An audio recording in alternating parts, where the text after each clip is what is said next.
देखिए दोस्तों, हिस्ट्री का जो पार्ट मेरा चल रहा है इस समय, वो समाप्त होने वाला है हम लोगों का। तो इसके बाद जो है अन्य सेगमेंट स्टार्ट करेंगे। 7-8 दिन और हिस्ट्री के जो महत्वपूर्ण प्रश्न हैं उस पर चर्चा होगी। आप लोग ये सारे वीडियोस देखिए, कोई भी छोड़िएगा मत, काफ़ी लाभदायक होंगे आपकी परीक्षाओं के लिए। सबसे पहले मिलान करने के लिए आया है। देखिए, यह प्रश्न पीसीएस में अवश्य पूछा जाता है। यूपीएससी हो, यूपी पीसीएस हो या फिर यूपी ट्रिपल उत्तर प्रदेश की परीक्षाओं में बहुत यह प्रश्न आता है। इसमें आपको कौन सी राजधानी, जो 16 महाजनपद थे उनकी राजधानियाँ कौन कौन सी थी और वर्तमान में वो स्थान कहाँ पर हैं, आज मैं अपने ग्रुप में यह दे रहा हूँ, आप लोग देख लीजिएगा, उसको रट लीजिएगा, प्रश्न अवश्य आता है। तो सूची फर्स्ट को सूची सेकंड से मिलाना है। कुरु, पांचाल, कौशल, वत्स। तो इसमें से कौन सा उत्तर होगा दोस्तों? कुरु का क्या था? इंद्रप्रस्थ। पांचाल का अहिच्छत्र, कौशल का साकेत और वत्स का कौशाम्बी। ठीक है ना? तो इसका क्या हो जाएगा? 4, 3, 1, 2। सी इसका उत्तर हो जाएगा। 4, 3, 1, 2। सी इसका उत्तर हो जाएगा। ठीक है ना? और किसमें इसका वर्णन दिया है 16 महाजनपदों का? बौद्ध ग्रंथ अंगुत्तर निकाय में। वहीं जैन ग्रंथ भी एक है, भगवती सूत्र, जिसमें 16 महाजनपदों की सूची प्राप्त होती है। ठीक है ना? और इनमें से सबसे महत्वपूर्ण बात है कि 9 महाजनपद उत्तर प्रदेश में, 8 महाजनपद गंगा घाटी में और एकमात्र महाजनपद अशमक अर्थात दक्षिण भारत में स्थित था, जिसका नाम अशमक था, जिसकी राजधानी पोतन थी। पूछता है कि दक्षिण भारत में स्थित एकमात्र महाजनपद कौन सा था? तो अशमक था, जिसकी राजधानी पोतन या पोटली थी। निम्नलिखित को कालक्रमानुसार लगाएं, अर्थात इनका निर्माण काल के अनुसार क्रम वार इनको लगाना है। तो सबसे पहले कौन सा निर्माण हुआ था? देखिए, इसमें से आप कुतुब मीनार जानते हैं, फतेहपुर सीकरी, तुगलकाबाद किला, लोधी गार्डन। आपको पता होना चाहिए किस किसने इनका निर्माण करवाया था। तो इसके लिए आपको क्या याद रखना चाहिए? जीके टीएसएल, जो हमने आपको बताया था, जीके टीएसएल। आपको यह याद रहेगा तो आप कभी गलत नहीं करेंगे। गुलाम वंश, खिलजी वंश, तुगलक वंश, सैयद वंश और लोधी वंश। और इनमें से एक तो आपको पता है कि फतेहपुर सीकरी, इसकी स्थापना अकबर ने करवाई थी, तो ये सबसे लास्ट में हो जाएगा, अर्थात 2 सब में सबसे लास्ट में हो जाएगा। इसको आप काट देंगे, 2 सब में लास्ट हो जाएगा। और सबसे पहले किसका निर्माण हुआ था? कुतुब मीनार का। कुतुब मीनार का निर्माण किसने करवाया था? कुतुबुद्दीन ऐबक ने शुरू करवाया था, बाद में इल्तुतमिश ने इसको कंप्लीट करवाया था। तो कुतुब मीनार सबसे पहले नंबर पे हो जाएगा। ठीक है ना? अर्थात यही इसका आपका उत्तर हो जाएगा। अन्य पे विचार करने की आवश्यकता ही नहीं मिलेगी, ये आपको उत्तर मिल जाएगा आपका। लेकिन फिर भी आपको लगाना हो तो उसके बाद कौन सा वंश आता है? तुगलक वंश आता है और लास्ट में लोधी वंश आता है। ठीक है ना? तो तुगलकाबाद किला पहले, फिर लोधी गार्डन लास्ट में। ठीक, तो क्या हो जाएगा? 1, 4, 3, 2 इसका उत्तर हो जाएगा। बी इसका उत्तर हो जाएगा। कुतुब मीनार के निर्माण का प्रारंभ कुतुबुद्दीन ऐबक ने करवाया था, इल्तुतमिश के कार्यकाल में पूरा हुआ था। फतेहपुर सीकरी की स्थापना आप जानते हैं, निर्माण अकबर ने करवाया था। गयासुद्दीन तुगलक ने दिल्ली में एक नए नगर का निर्माण करवाया, जिसका क्या नाम रखा था? तुगलकाबाद रखा था। तुगलकाबाद का निर्माण गयासुद्दीन तुगलक ने। और लोधी गार्डन का जो निर्माण हुआ था वो लोधी शासन काल में, जो अंत में आता है जीके टीएसएल, लोधी लास्ट में। ठीक, लास्ट से भी आप याद रख सकते हैं लोधी। तो लोधी शासनकाल निर्मित हुआ था, तो इसका बी उत्तर हो जाएगा। थोड़ा सा लॉजिक लगाया करिए, उससे भी आपका हल हो जाया करेगा। प्रश्न को देखकर घबराना नहीं, सबसे बड़ी बात यह है। अगर सोचेंगे, विचार करेंगे तो अवश्य आपका पढ़ा हुआ रहता है, सब कुछ आसानी से सॉल्व हो जाएगा। जल्दबाजी में गोला करके मत चले आइएगा। निम्नलिखित में कौन सा राजपूत राजा संगीत पर एक पुस्तक के लेखक के रूप में जाना जाता है? कौन सा एक राजपूत राजा संगीत पर एक पुस्तक के लेखक के रूप में जाना जाता है? तो दोस्तों, राणा कुंभा इसका उत्तर होंगे, राणा कुंभा। ठीक है ना?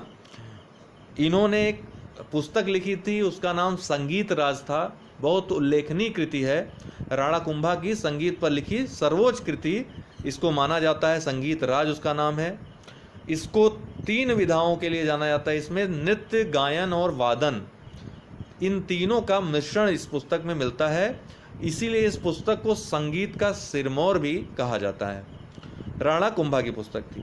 शेरशाह के शासनकाल में देखिए हम बहुत सरल प्रश्न डिस्कस नहीं कर रहे हैं, हमको यह उम्मीद है कि आप लोग सरल जो प्रश्न आते हैं सरल प्रकृति के, उसको आप आसानी से हल कर लेंगे।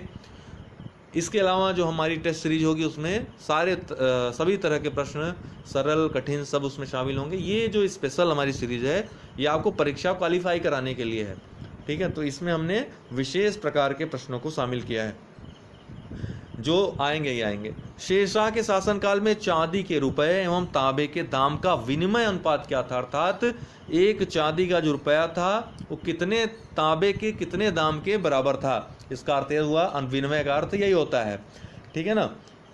तो इसका उत्तर क्या होगा, कई बार प्रश्न पूछा जा चुका है, सी इसका उत्तर होगा दोस्तों, ठीक है। मुगल कालीन मुद्रा प्रणाली के क्षेत्र में शेरशाह का महत्वपूर्ण योगदान है। शेरशाह ने मिश्रित धातु की मुद्रा बंद कर दी थी और शुद्ध सोना, चांदी और तांबे की मुद्राओं का इसने प्रचलन किया था। इसने सोने का सिक्का, जिसको अशरफ कहा जाए, याद रखिएगा, सोने के सिक्के को अशरफ कहा, चांदी का रुपया और तांबे का दाम जारी किया। याद रखिएगा, सोने का सिक्का जिसको अशरफ कहा जाता था, चांदी का सिक्का जिसे रुपया और तांबे के सिक्के को दाम कहा जाता था, जारी किया। इसके शासनकाल में चांदी के रुपए एवं तांबे के दाम का विनिमय अनुपात 1:64 था। चांदी का रुपया सर्वप्रथम शेरशाह ने जारी किया था, जिसका वजन कितना था, वजन भी पूछता है, 180 ग्रेन था। और इन सिक्कों पर जो विशेषता थी, अरबी तथा नागरी अक्षरों में सुल्तान तथा इस्लाम के प्रथम 4 खलीफाओं का नाम अंकित होना महत्वपूर्ण विशेषताएं थी। इन सब चीज़ों को आप याद रखिएगा, पूछा जाता है। एतमादुद्दौला का मकबरा आगरा में किसने तो सबसे पहली बात तो आगरा में स्थित है, मिलान करने को आता है या फिर पूछा जाता है डायरेक्ट, तो आगरा में है। किसने बनवाया था, शाहजहां, जहांगीर, अकबर या फिर नूरजहां ने? तो नूरजहां ने बनवाया था। एतमादुद्दौला नूरजहां के पिता का नाम था, ठीक है ना। तो पिता की याद में नूरजहां ने मकबरे का निर्माण 1626 ईस्वी में, याद रखिएगा, ईरानी शैली में इस भवन का निर्माण हुआ है, आगरा में हुआ है। इस मकबरे में पहली बार पित्रा का बड़े पैमाने पर प्रयोग किया गया। जब हमने मुगल शासन काल का चित्रकला, वास्तुकला पढ़ाया था तो हमने बताया था कि पहली बार पित्रा का बड़े पैमाने पर इसमें प्रयोग किया गया। इस मकबरे का निर्माण मुगल शासक जहांगीर के शासनकाल में हुआ था, उन्हीं की पत्नी थी, बेगम थी। इसे ताजमहल का पूर्ववर्ती कहा जाता है, अर्थात ताजमहल का पूर्ववर्ती भी इसको कहा जाता है। पूछा जाए ताजमहल का पूर्ववर्ती किसे कहते हैं, तो एतमादुद्दौला के मकबरे को कहते हैं। निम्नलिखित में किसे भारत के लिए फ्रांसीसी कंपनी का संस्थापक माना जाता है? भारत में फ्रांसीसी कंपनी का संस्थापक किसे माना जाता है? सरल प्रश्न है लेकिन महत्वपूर्ण है, इसलिए हम शामिल किए। कॉलबर्ट, ठीक है ना। कॉलबर्ट को ये चूंकि लुई 14वां जो उस समय फ्रांस का सम्राट था, उसका यह प्रसिद्ध मंत्री था, काफ़ी फेमस था, काफ़ी प्रसिद्ध था, काफ़ी इसने सफलताएं अर्जित की थी। 1664 ईस्वी में फ्रेंच ईस्ट इंडिया कंपनी की इसने स्थापना की थी, लुई 14वें के मंत्री के रूप में। तो भारत में फ्रांसीसियों की पहली कोठी पूछा जाए तो सूरत में 1688 ईस्वी में, और दूसरी कोठी 1669 ईस्वी में मसूलीपट्टनम में शुरू हुई थी, ठीक। तो कंपनी का संस्थापक किसे माना जाता है? कॉलबर्ट को। निम्न में से कौन सुमेलित नहीं है? खुर्जा का युद्ध, बक्सर का युद्ध, चिलियावाला का युद्ध और वांडी वाश का युद्ध। तो बक्सर का युद्ध इसमें सुमेलित नहीं है दोस्तों। मीर जाफर नहीं होगा, मीर कासिम होगा। मीर कासिम, और यहाँ पर त्रिगुट बना था जो, उसका अंग्रेजों के साथ, ईस्ट इंडिया कंपनी के साथ युद्ध हुआ था, जिसमें अंग्रेजों की जीत हुई थी। तो बक्सर का युद्ध बहुत ही निर्णायक युद्ध माना जाता है भारतीय इतिहास में इसको। 22 अक्टूबर 1764 ईस्वी को अंग्रेजों और बंगाल के नवाब मीर कासिम अवध के नवाब शुजाउद्दौला तथा दिल्ली के जो मुगल सम्राट थे शाह आलम द्वितीय, इनकी संयुक्त सेना त्रिगुट जो बना था उसके मध्य लड़ा गया था। इस युद्ध में हेक्टर मुनरो के नेतृत्व में अंग्रेजी सेना ने इस संयुक्त सेना को पराजित कर दिया। बक्सर की जीत को प्लासी की जो विजय हुई थी इसके पहले उस पर मुहर करार दिया गया और इसमें जो अंग्रेजों का भारत में प्रभुत्व था उसको वास्तविक रूप में स्थापित कर दिया। तो इसमें बी जो है गलत होगा, बाकी खुर्जा का युद्ध सही है। निजाम व ईस्ट इंडिया कंपनी के मध्य हुआ था। चिलियावाला का युद्ध दोस्तों डलहौजी व सिखों के मध्य हुआ था। द्वितीय आंग्ल सिख युद्ध भी इसको कहा जाता है, चिलियावाला के युद्ध को, ठीक है। और जो अंतिम है वांडीवाश का युद्ध, ये कर्नाटक का तृतीय युद्ध भी इसको कहते हैं। वांडीवाश का युद्ध निर्णायक युद्ध था। इसमें अंततः जो युद्ध चला आ रहा था अंग्रेजों और फ्रांसीसियों के मध्य, इसमें अंग्रेजों की जीत हो जाती है, ठीक है। फ्रांसीसी अंततः हार जाते हैं। यह भी महत्वपूर्ण है कि 3 कर्नाटक जो युद्ध हुए थे 1744 से 1763 के मध्य, उससे संबंधित प्रश्न पूछता है कि प्रथम जो फ्रांसीसी और अंग्रेजों के मध्य युद्ध हुआ था, इनमें विजयी कौन हुआ था? तो फ्रांसीसी पहले विजयी हुए थे। डुप्ले के नेतृत्व में फ्रांस जीता था। इसमें मिलान करने के लिए कई बार पूछा गया, याद रखिएगा। प्रथम जो युद्ध हुआ था कर्नाटक युद्ध या अंग्रेजों और फ्रांसीसियों के बीच युद्ध, उसमें फ्रांसीसी जीत गए थे। द्वितीय जो फ्रांसीसी अंग्रेजों का युद्ध हुआ था या कर्नाटक युद्ध हुआ था, उसमें उसको एक्स-ला शापेल की संधि के नाम से भी जाना जाता है या फिर पांडिचेरी की संधि भी उसको कहा जाता है। उसमें अंततः पांडिचेरी की संधि करनी पड़ी थी। फ्रांसीसियों को अंग्रेजों के सामने जो है झुकना पड़ा था एक प्रकार से।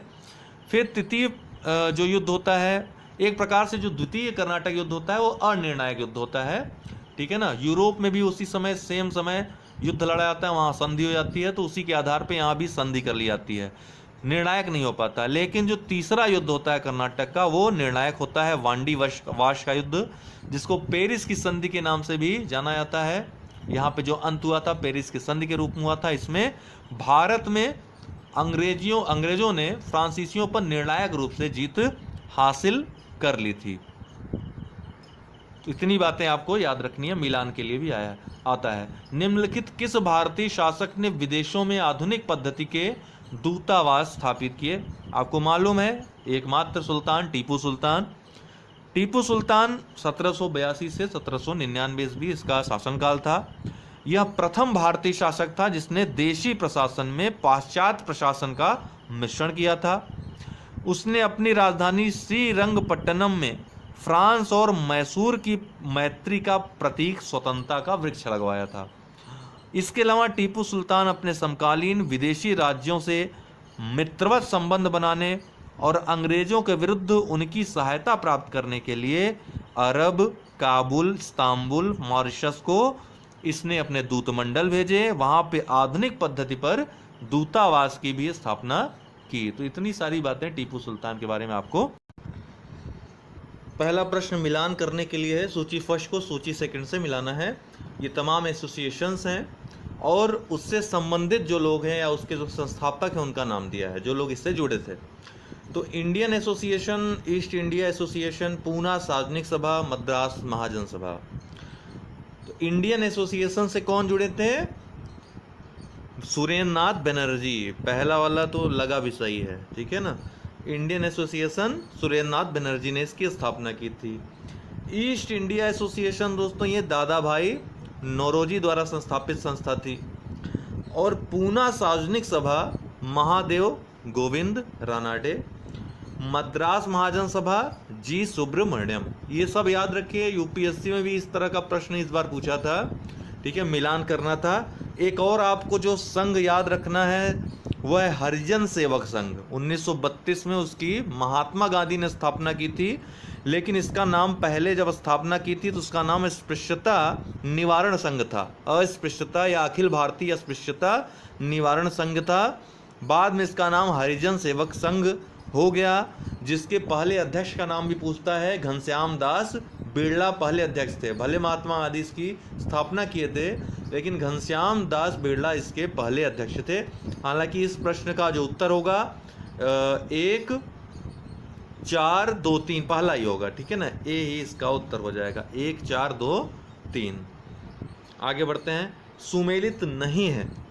वुड का डिस्पैच या वुड डिस्पैच, हंटर आयोग, विश्वविद्यालय अधिनियम, सैडलर आयोग, उससे उस समय जब ये सभी आए थे किसके शासनकाल में आए थे, अर्थात कौन उस समय गवर्नर जनरल या वायसराय था, ये पूछ रहा है।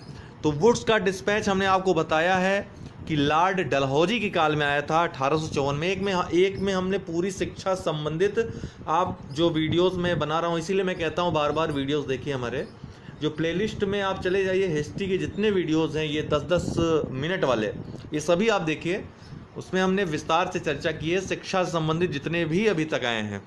तो वुड्स का डिस्पैच हमने बताया था 1854 में आया था, और 1854 में कौन था उस समय, वायसराय लॉर्ड डलहौजी था, ठीक है ना, उसमें पारित किया गया था। और यह मुख्यतः जो है विश्वविद्यालय के स्तर की जो शिक्षा था उससे संबंधित था। इसके अलावा वुड्स डिस्पैच को भारतीय शिक्षा का मैग्ना कार्टा भी कहा जाता है, सभी हमने चर्चा की थी। फिर हंटर कमीशन आता है, हंटर आयोग। देखिए हमने यहाँ पर आपको याद होगा ये भी बताया था कि हंटर आयोग और हंटर कमेटी में अंतर है। हंटर आयोग एक शिक्षा से संबंधित था, ये 1882-83 के आसपास आया था, रिपन के काल में, जब लॉर्ड रिपन उस समय वायसराय था भारत का, उस समय यहाँ आया था, ठीक। और यह प्राथमिक और माध्यमिक स्तर के शिक्षा से संबंधित था। हंटर कमीशन प्राथमिक और माध्यमिक स्तर के शिक्षा के सुधार से संबंधित था। वहीं हंटर कमेटी दोस्तों ये बनती है 1919 के बाद, जब जलियांवाला बाग हत्याकांड होता है, तो जो उसकी इंक्वायरी के लिए कमेटी बनाई गई थी उसका नाम हंटर कमेटी थी, क्योंकि विलियम हंटर की अध्यक्षता में बनी थी, ठीक है, लीपापोती करने के लिए बनाया गया था एक प्रकार से अंग्रेजी सरकार द्वारा उस मामले की। तो हंटर आयोग पूछा है यहाँ पे, हंटर कमेटी नहीं पूछा है, ये चीज़ आपको माइंड में रखना है। तो ये लॉर्ड रिपन के काल में। फिर विश्वविद्यालय अधिनियम दोस्तों 1904 में आया था, और उस समय जो वायसराय थे भारत के वह था कर्जन, लॉर्ड कर्जन, जिसने बंगाल का विभाजन करवाया था। तो आपको हमने बताया था कि रैले कमीशन बना था, रैले कमीशन की सिफारिश पर ही विश्वविद्यालय अधिनियम आया था 1904 में, ठीक है, और यह कर्जन के काल में पारित किया गया था। तो यहाँ पर यह गलत हो गया है, लॉर्ड एल्गिन के काल में नहीं बल्कि कर्जन के काल में पारित हुआ था। सैडलर आयोग हमने बताया 1917 में, जब लॉर्ड चेम्सफोर्ड यहाँ के वायसराय थे तब आया था सैडलर आयोग, ठीक है ना। और यह इसलिए भी महत्वपूर्ण है सैडलर आयोग क्योंकि इसी के सुझाव के आधार पर ही लखनऊ विश्वविद्यालय, आपका बनारस हिंदू विश्वविद्यालय 1916 में जो जिसकी स्थापना हुई, और मैसूर विश्वविद्यालय जो कि बनारस BHU के साथ ही खोला गया था, लखनऊ विश्वविद्यालय 1921 में उसकी स्थापना हुई थी। ये सभी विश्वविद्यालय जो थे वो सैडलर आयोग के ही सिफारिश पर के आधार पर ही खोले गए थे, ठीक है।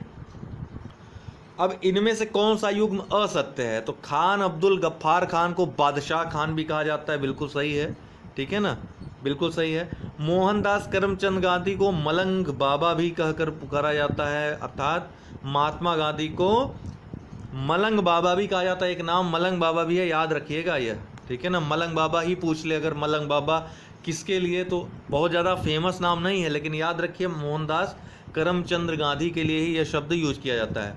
सरदार भगत सिंह कायदे आजम नहीं है दोस्तों, यह शहीद आजम इनको कहा जाता है। कायदे आजम उपाधि है मोहम्मद अली जिन्ना की, ठीक है ना।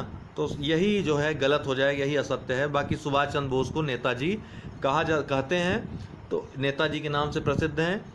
तो सी इसका उत्तर होगा, सी सुमेलित नहीं है, अर्थात सी जो है असत्य है। अब इनमें से कौन सुमेलित नहीं है, समाजवाद के प्रवर्तक आचार्य नरेंद्र देव, बिल्कुल भारत में समाजवाद के प्रवर्तक आचार्य नरेंद्र देव को माना जाता है। आचार्य नरेंद्र देव ने बहुत ही मजबूती के साथ समाजवाद का समर्थन किया था, तो बिल्कुल सही है। निर्मल हृदय की संस्थापक, तो आपको पता है निर्मल हृदय संस्था की संस्थापक कौन थी, मदर टेरेसा थी, ये भी बिल्कुल सही है। पवनार आश्रम की स्थापना, ये गलत है दोस्तों, अरविंद घोष नहीं होंगे इसके, विनोबा भावे ने की थी, याद रखिएगा। पवनार आश्रम की स्थापना जो है विनोबा भावे ने की थी। और पवनार आश्रम कहाँ पर है, महाराष्ट्र के वर्धा जिले में पवनार नामक स्थान पे। सेवाग्राम भी इस स्थान को कहा जाता है, सेवाग्राम भी कहा जाता है। एक बहुत ही जो महत्वपूर्ण बात आपको याद रखनी है कि पवनार आश्रम किससे संबंधित पूछ सकता है, तो ये महिलाओं से संबंधित आश्रम था। ये उन महिलाओं के लिए उन्होंने खोला था इस आश्रम को जो अपना जीवन साध्वी के रूप में, मीराबाई की तरह साध्वी के रूप में बिताना चाहती हैं, उनके लिए आश्रम खोला गया था विनोबा भावे की तरफ से। तो इसका सी हो है, सुमेलित नहीं है। बाकी आनंद वन की स्थापना बाबा आमटे के द्वारा की गई थी, डी भी सही है। तो ए बी डी सही है, सी इसका उत्तर होगा, ये गलत है।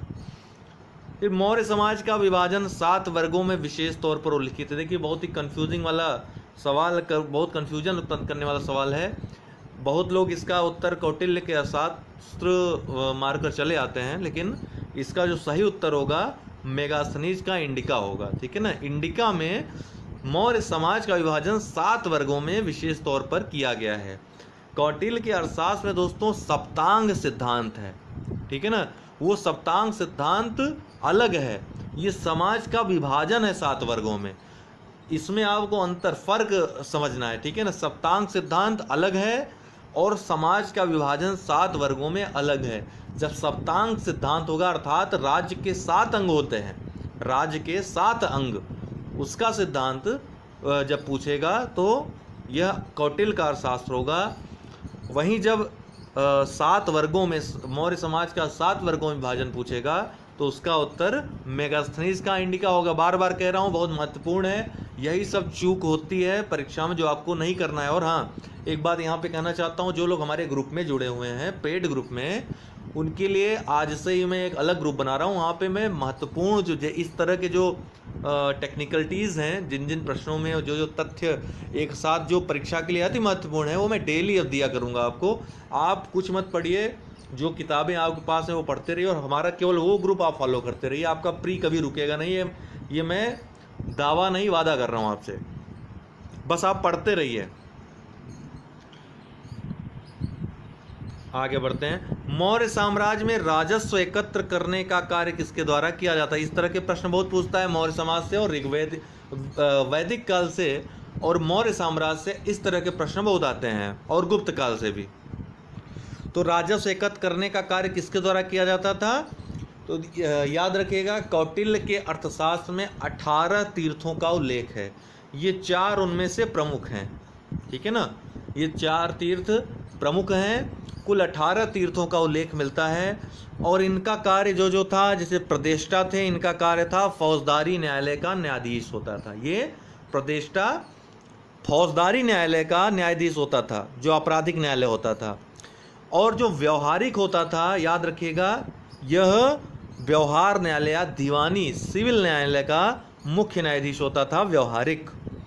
ठीक है ना, तो प्रतिष्ठा यह फौजदारी न्यायालय का न्यायाधीश, व्यवहारिक यह दीवानी न्यायालय का मुख्य न्यायाधीश, और अंतपाल जो होता था, यह कौन होता था?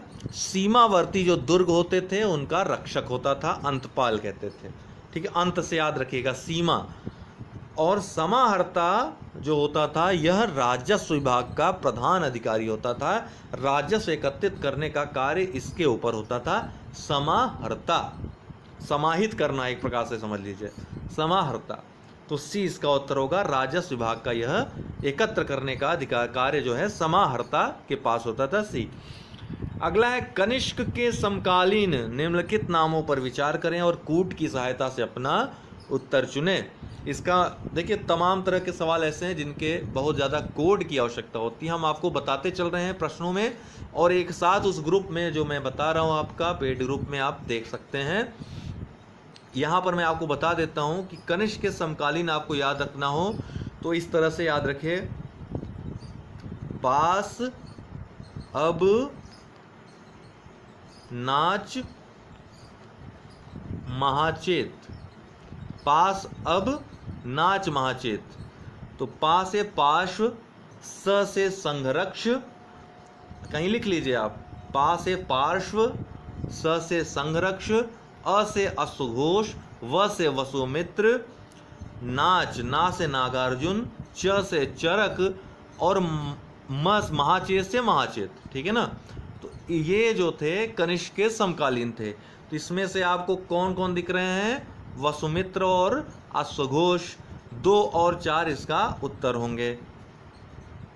तो पास अब नाच महाचेत से आप याद रखिएगा कनिष्क के समकालीन ये सभी थे, तो इसका उत्तर हो जाएगा सी, 2 व 4। दिल्ली के सुल्तानों में कौन भारत में नहरों के सर्वाधिक जाल का निर्माण करने के लिए प्रसिद्ध है? इन चारों ने ही, इल्तुतमिश को अगर छोड़ दिया जाए तो बाकी तीनों ने नहरों का निर्माण करवाया था। गयासुद्दीन जो तुगलक था दोस्तों, यह पहला दिल्ली का ऐसा सुल्तान था जिसने नहरों का निर्माण करवाया। तो आता है कि कौन प्रथम सुल्तान था जिसने नहरों का निर्माण करवाया? दिल्ली का प्रथम सुल्तान तो गयासुद्दीन तुगलक। लेकिन सबसे ज़्यादा सर्वाधिक जाल निर्माण करने के लिए जो प्रसिद्ध है वह है फिरोज शाह तुगलक। इसका कार्य बहुत ही उल्लेखनीय है नहरों के निर्माण में। और इससे संबंधित एक प्रसिद्ध पुस्तक भी है, तारीख़ मुबारक शाही। तारीख़ मुबारक शाही इसलिए प्रसिद्ध है, भले इसमें फिरोज शाह का नाम नहीं है, मुबारक शाह का है, लेकिन यह याहिया बिन अहमद सरहिंदी की बुक है। इसके जो लेखक हैं पुस्तक के, याहिया बिन अहमद सरहिंदी। इसमें सल्तनत काल में सर्वाधिक नहरों का निर्माण फिरोज शाह तुगलक के काल में हुआ ऐसा वर्णन है। और फिरोज शाह द्वारा निर्मित सर्वाधिक महत्वपूर्ण नहरें उलुग खानी अर्थात सर्वाधिक लंबी और रजवाही अर्थात सतलज से घग्गर तक है, ऐसा इसमें वर्णन है। ठीक, तो गयासुद्दीन तुगलक सल्तनत काल में नहरें बनवाने वाला प्रथम शासक, वहीं फिरोज शाह तुगलक सबसे ज़्यादा सर्वाधिक महत्वपूर्ण नहरें या सर्वाधिक लंबी नहरें और सतलज से घग्गर तक नहरों का जाल बिछाने वाला यह सुल्तान था फिरोज शाह तुगलक। तो डी इसका उत्तर होगा। तो आज के लिए इतना ही, बहुत बहुत धन्यवाद। दोस्तों आपको बताना चाहता हूँ कि अनअकैडमी लर्निंग ऐप पर आप प्लस कोर्सेज सब्सक्रिप्शन ले सकते हैं। चाहे आप यूपी पीएससी की तैयारी की किसी भी एग्ज़ाम की तैयारी कर रहे हो, खंड शिक्षा अधिकारी, आरओ, यूपी पीसीएस या यूपी ट्रिपल में लेखपाल या फिर अन्य जो वैकेंसीज़ आती हैं ग्रुप सी की, सब इंस्पेक्टर यूपीएसआई की तैयारी, मतलब कोई भी तैयारी आप उत्तर प्रदेश की कर रहे हैं या फिर यूपीएससी करना चाहते हैं, बीपीएससी करना चाहते हैं, एमपीपीएससी करना चाहते हैं, राजस्थान भी, मतलब कुछ भी आप यहाँ पे एनडीए करना चाहते हैं, जो भी आप A to Z कोर्स करना चाहते हो, सब्सक्रिप्शन यहाँ पर ले सकते हो। यहाँ पर सब्सक्रिप्शन का आपको दिया रहेगा प्लस सब्सक्रिप्शन, जैसे UP PSC, UP triple SC का सब्सक्रिप्शन लेना हुआ तो वहाँ पर जितना भी है आपको सब्सक्रिप्शन चार्जेस हैं वहाँ पर लिखे मिल जाएंगे। कंटिन्यू करने पे आपको यहाँ पर रेफरल कोड डालने के लिए आएगा और रेफरल कोड में आपको UD10 यूज़ करना है। आप 1 साल या 2 साल या जितनी मंथ की आप लेना चाहते हो ले सकते हो, सब्सक्रिप्शन आपके ऊपर है। उतने समय के लिए वो मतलब वो जैसे आप UP PSC, UP triple SC subscription ले रहे हैं तो ये आपकी सीट रिज़र्व हो जाती है। कोई भी क्लास, लाइव क्लास आई हुई या फिर आने वाली, वो आप ले सकते हैं। सबसे बढ़िया फ़ायदा यहाँ होता है कि एक टाइम लिमिट में, एक टाइम पीरियड में, निश्चित टाइम पीरियड में कोई सब्जेक्ट समाप्त होता है और आप कोई भी सब्जेक्ट पढ़ सकते हैं, ऑप्शनल हो या फिर जीएस के सब्जेक्ट हो, प्री मेंस सब कर सकते हैं। Quiz, test, doubt clearing session आप ले सकते हो किसी भी समय, ठीक है ना। तो ये आप चाहें तो ले सकते हैं। UD10 ये रेफरल कोड यूज़ करना मत भूलिएगा, क्योंकि तब आपको 10% डिस्काउंट मिल जाएगा, छूट मिल जाएगी आपको जो मूल्य रहेगा उसमें भी। और 1 वर्ष 2 वर्ष के आप सब्सक्रिप्शन चार्जेस अगर देखें तो 2 वर्ष का सब्सक्रिप्शन चार्ज लेना आपके लिए बहुत ही सही पड़ रहा है, सस्ता पड़ रहा है। तो आप जब भी लीजिए 2 वर्ष का लीजिए, मेरा ये सजेशन आपके लिए रहेगा। तो जो लोग ले चुके हैं ऑलरेडी वो हमको 9453775039 पे संपर्क कर लें, ठीक है। हम आपको इसके बारे में कोई भी अगर डाउट होता है तो हम आपको बताएंगे। बाकी अगर कोई आपके डाउट्स हों तो आप हमको बता सकते हैं। फ़िलहाल आज के लिए बहुत बहुत शुक्रिया, बहुत बहुत धन्यवाद।